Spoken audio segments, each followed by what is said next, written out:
here with Mr. Armand Herczeg for the first time in a long time. It's been a while since we had a chat. One of the favorite people I have to come back on the show. I have a good relationship with him, as I do with most fighters. But me and Armand, I've done MMA in depth before, and we've had a lot of conversations behind the scenes as well. So I want to thank you so much for your time. How are you doing? It's been a while since we chatted. We need to make them more regular than this. Yeah, definitely we can make them more regular, and I'm doing well. Obviously living life over here in Manchester, enjoying every minute of it, and just progressing and looking to show as much progression as I can to the fans out there that don't get to see the work behind the scenes. Yeah, because like that, a lot of people, I want to say civilians, we'll call us civilians for for now. Like, I know what you go through because I would talk to you, and I talk to all the fighters, but they don't get to see what you go through on a daily basis, on like not on a daily basis. This has been years and years of your life. And I think it's a shame people don't understand what you have to go through. But your last performance, like that, I've seen you fight throughout the years. Your last performance, and this isn't a slight on you or anything, but I could see levels of progression, and that's obviously. What do you put that down to yourself? Did you notice that at the time, or was it you got to the fight and you realized just how much better you'd become over time? I'll be honest, I knew I got well better. Obviously, training that top team, having Princey as my coach, and working with the likes of Lewis McGrillen, Louis Lightning. Obviously, Louis was my main sparring partner as well as McGrillen for that camp. And it was a dark camp that molded me into this man that went out and done what I did on the fight day. But for me, just walking around some of these top level athletes, obviously we have Lerone Murphy leading the way in the UFC and everything, and just seeing all this work rate getting put in, it just helps me push further. The lads don't let me slack, and they just keep it going. And the way I leveled up is just proof of what we're doing at Top Team is brilliant. Because I moved over in February. I had the fight in September. That's like about 6 months of training with Top Team every day, as much as I have been training with them. So with that level of progression in that short period of time, it just shows the level the gym is at, and I'm just happy to be a part of it and to be a good member that helps the lads, and the lads help me. Yeah, and that's good, because I remember last time we actually spoke, kind of not too long after you moved over, you said you were going to leave it to Princey, because obviously you're a fighter, you want to fight whenever you can, and obviously you said you were going to let him decide. Is that what you done? Just let him see your improvements and say you're ready, or was there issues getting matched, or how did that come about? How did it wait so long? Did you just want that improvement to go back in after the 2 previous fights? Was it? I was, to be fair, like, I'm a fighter, so I'll get into the cage tomorrow if I have to. Like, do you know what I mean? But I got an offer for FCC, and it was Matthias Aircow. Princey thought it was a good fight for me. I thought it was a pretty good fight for me too as well. I felt like I was already levels above him. Even before I went to Top Team, I knew I could beat him. So coming to Top Team, I knew I was well levels above him, and I could really win the fight pretty well and in a nice style like I did. But I just let Princey decide. I just send, if I get a name sent to me from somewhere, or an opportunity, I'll say it to Princey, and if Princey says yes, I send it on to Princey, and Princey deals with it. Princey comes to me with offers, whatever he likes. Sometimes he'll just accept a fight that he knows that I'm able to have a good result with, or it's a good fight for me, and that's it. Whatever he says goes. He's the man that's in charge of when I fight and where I fight, and I have all full faith in him. And it sounds like there's a good relationship and a bond formed already in that short space of time. What does he mean to you as a coach and as kind of a mentor, with you being kind of in the UK? Obviously you're not by yourself. You've got your teammates. You've got Dennis, obviously, who you know really well. But like, to go to another country can be quite daunting, no matter what age you are and what you're doing in life, whether it's work or fighting or whatever. Like, what does Princey mean to you, and what's he brought to you as a person and as a fighter? What's he brought out of you?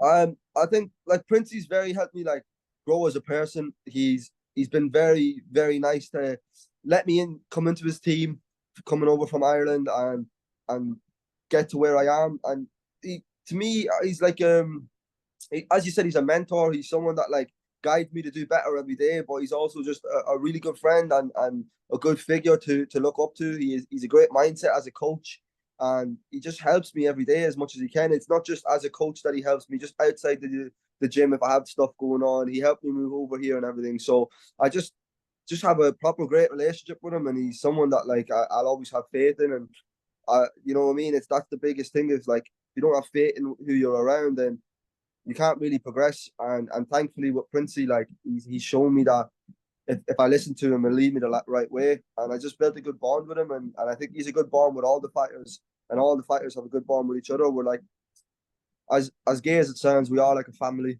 you know. And you get that with a lot of gyms and everything, obviously. But I think with the lads being all around my age or a little bit older than that, and we're all professionals and that, it kind of just changed the vibe compared to obviously previously where I trained, where I was kind of the only one that was going pro at the time. And I feel like everyone here eats, sleeps, and lives training. Do you know what I mean? Whereas like when you're younger, you're at 18, 19 years of age, and like you're in a small town in Ireland, and you want to enjoy drinking, partying and all. It's hard to really stay committed to the goal, especially when you're leading the way, when you don't have someone like Lerone who's in the UFC and that. Do you know what I mean? So I think with that, having these type of people around me has really got me into that bond of like of a good friendship and family basis, and they've helped me progress on with it. And same with Princey, he knows what I need to do to get to where I want to get to. So we just sit down, have a conversation about it, and then that's really it. So just help me like have a good bond with him. Yeah, and you spoke obviously about being in Ireland and then moving over, and I think we spoke about this previously, but we'll talk about it again for people who may not have seen it. Do you think like leaving and like I was speaking to you just before we went on, sending Coakley's gone to Dubai and says over there he's no distractions, he's no things from home. Obviously, he misses his family and stuff like that, but he feels it's helped him progress as a person and as a fighter. Do you feel the same because you're over there? There's no falling into old habits, like you said, going out drinking, having the crack, being with the boys, whatever. You're there for the reason, and the reason is to become a better fighter and a better athlete. Do you think moving over there is what has caused that because you don't have the distractions? Yeah, definitely. I think like the best thing is that my friends are all friends that train with me. So even if we do go on a night out, like we know we're training, or if we're in camp, we're not going out. If someone's slacking, we're giving them abuse to not slack. If someone's heavier than they should be, they're a fat cunt. You know what I mean? So it's one of them ones where there's no distractions. There's no outside. There's no one outside. Like McGregor said it best. You don't bring outsiders into your circle. It's people that live the life, and it's true. Because when you're living that life with other people around you, you just want to keep getting better and better. Like obviously McGrillen fought Dean Garnett and had that amazing fight. And after that, I was like, I want to fight again because I want to have an unreal performance. Or even when Louis Lightning had his performance in Aries, I was like, I can't wait to fight because I can see the performances the lads are putting on, and it just motivates everyone, and it gets a good roll running. So I think no distractions and being around the right people with the same mindset as you is what you need. So that's what it is for me. And as well, like living on my own, obviously, like it can be a struggle as well because obviously you're away from family and that. But it's one of them ones where like without the struggle, it's either swim or sink. No, swim or sink. That's the saying. So I'm either drowning or I'm going to continue on doing what I'm doing, and that's the position I want to be in. Because as a fighter, you need your struggle. Without your struggle, you don't have your why. Do you know what I mean? So I just wanna be as successful as I can be in the game, and I'm around successful athletes and people that are getting successful and getting the opportunity. So it's addictive. Yeah, no, I like what you said about the why, right?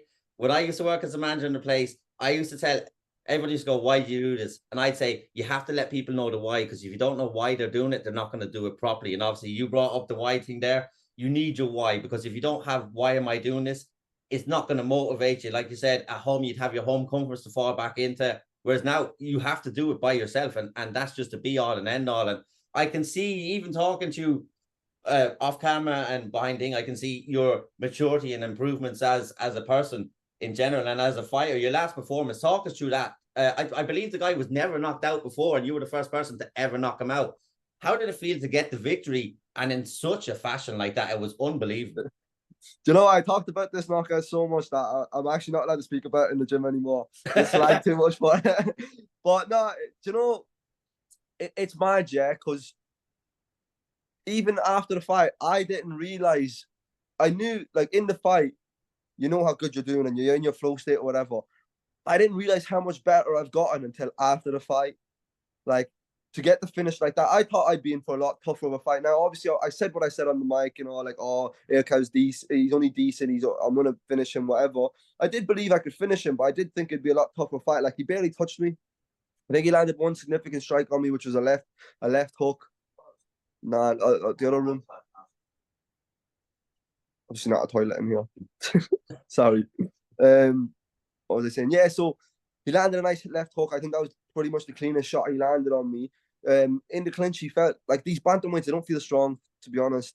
Like, when Aoka grabbed me, I was like, fuck. Like, the boys in the gym, they feel fairly strong, but because we're big bantamweights, but he didn't feel that strong. He didn't even weighed in, like, but it was just one of them ones where after the fight, I realized how much better I've gotten and that I've come to the right place. He just felt like I was levels and levels above him. I came out and he was just standing in front of me, not really moving, faint, and not doing anything. And then I was like, fuck, this is nothing like sparring with Louis or Lewis, who's constantly moving and giving you different shapes and everything. So I was just like, right, I'm going to have a field day here. Landed my first teep on him, and I landed it hard, kind of pushed him back a little bit, dug it nicely into him, landing the spinning back kick. Once I landed that spinning back kick, I knew it was going to be game over for him at any time, because that's when I entered my flow state. That's when I was like, right, I'm here to like perform well. But everything went well, even the weight cut and all. Like, I was grateful to have obviously Shem come down, help me with the weight cut and all. So like, shout out to him as well. He was in my corner and everything. And just as I said, the people around me, like the names I'm mentioning, they're all super athletes and high level professionals. And with that, obviously, the only thing that can happen is me getting better, and that's really what I showed at the end. Yeah, and like that, I like the fact that I seen Shem in your corner, and there's still that kind of contingent of from the octagon as well with yourself and Dennis and the bond that he had. But like, it was a fantastic victory. I was going to ask you, was that your first? That was obviously your first time bantamweight professional, yeah? That's my first time ever at bantamweight. That's what I was thinking. And the Yeah, I cut never was fought good. bantamweight. Sorry. And the cut was good because obviously the cut before you said it wasn't too bad for you because you weren't far off that weight. Like, did you, like you said, you obviously felt much stronger than him? Like, did you feel at home in that weight division? Is that's where you're Yeah, going to continue? yeah. Honestly, that bantamweight cut was easier than my weight cut against Jake in January. Okay. I cut less weight. Obviously, I missed weight at first against Jake, and then shaved my head, which I still regret because I used to have proper long hair, man. I miss it. But I can't be going through the effort of growing it back out, because there's a point between short hair and long hair where it just looks hideous. It's just And I like can't be going, spiky or something. yeah, Yeah. I have like Asian hair basically. It's just straight, man. I think I have some Mongolian ancestors or something. So, but yeah, like the weight cut was fairly easy. I work with a great nutritionist who trains at the gym as well. Living with Kelly, she helped me big time. I went into fight week pretty light, and then I started my water cut pretty light as well. So I only had to cut in the end about 3.5 kilos. I only did about 3-4 bats, so it was very easy work.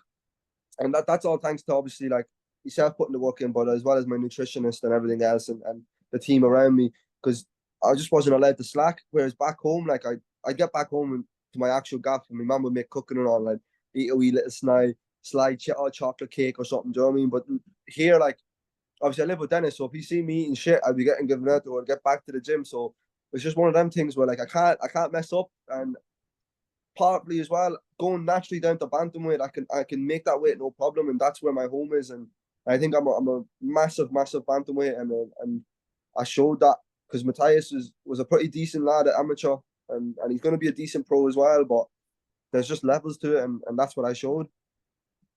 Yeah, because even for featherweight, you're tall enough for a featherweight. So I can imagine when you're coming up against bantamweights, I'm envisioning a couple of bantamweights in Ireland in the amateur scene at the minute as we speak. And I think you would just tower over. I'm not going to say their names, but you would tower over them. So, like, what's next for you? Obviously, you fought on FCC. What a fantastic show that is. You were showcased on Fight Pass. Is there going to be more fights in there? Do you have a plan for next year, or are you just going to kind of take what Princey says and take his lead, or is there anything in the works at the minute? Yeah, so I had an offer from FCC, but the guy didn't come back with an answer of yes or no. He just blanked them because he's a little bitch. And if you watch this, you'll know who you are.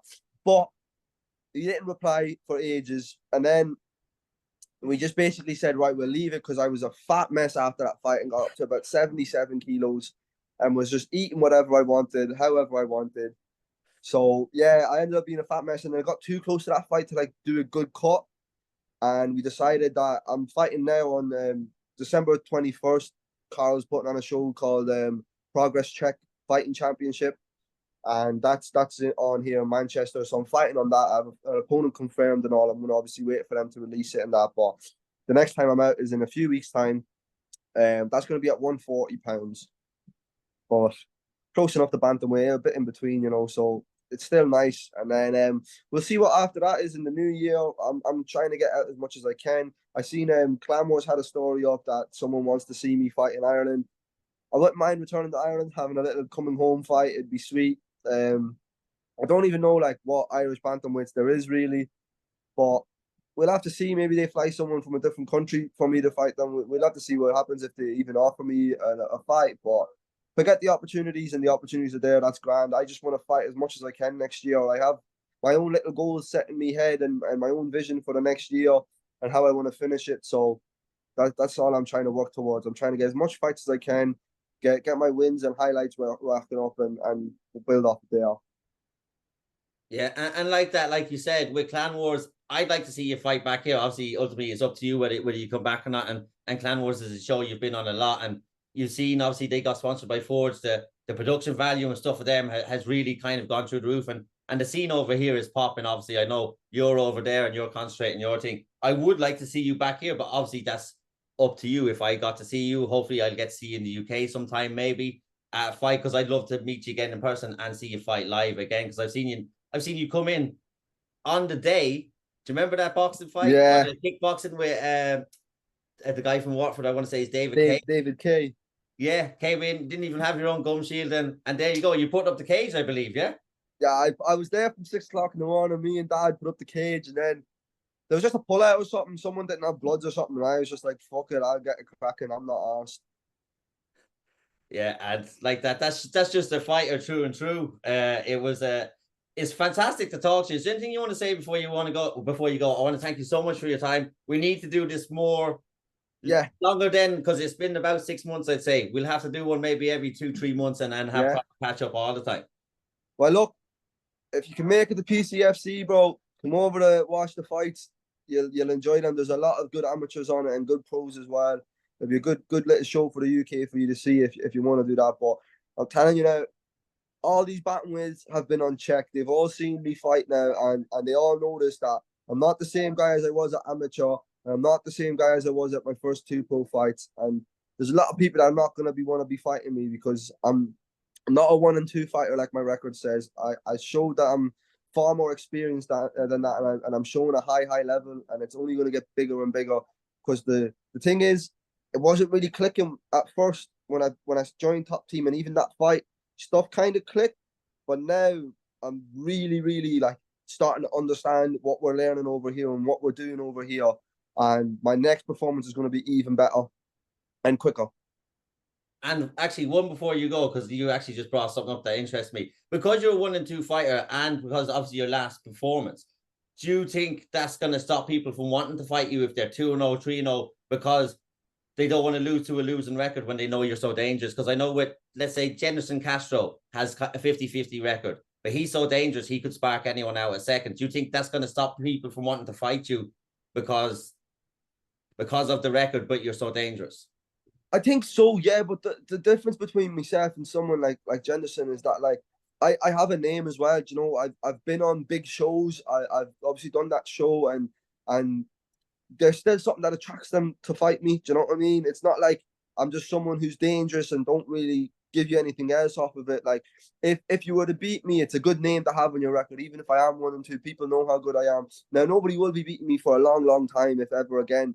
But I'm telling you now, that 1 and 2 record is more like a 7 and 2 fighter, and people see that now, and they know it, and that's the type of confidence I have, and it's always been just now I have my confidence back, you know, even the confidence that I had. I feel like I'm confident like I was when even my kickboxing days, or like towards the end of my amateur career, and then I obviously took that long break and that, and my first 2 pro fights, my confidence wasn't really there, but now it is, and it's proven that, it's showing that, like the way I dealt with it, Haircut was just shows the level of confidence I had, and now I'm even more confident. So it's a dangerous game for anyone that signs the contract. Now, thankfully, some poor little man did sign it, so I'll have to finish him off, and then we'll see what happens after that. You know, I can't wait to see you fight. Hopefully, it depends. I've a packed November and December here, especially coming so close to Christmas. I don't know, but I definitely buy the pay-per-view. It's been a pleasure talking to you. Thank you so much, and best of luck. We'll you know what? We'll have another little catch up before the fight to talk about the fight once it's released. If all Yeah. with you, yeah. Dave, you know I'm always available for you, bro. Perfect. You're an absolute legend. You know that yourself and Dennis are just the fucking give me the kindest, nicest words all the time. You're a legend, bro. Everyone knows it. Perfect. Thank you so much.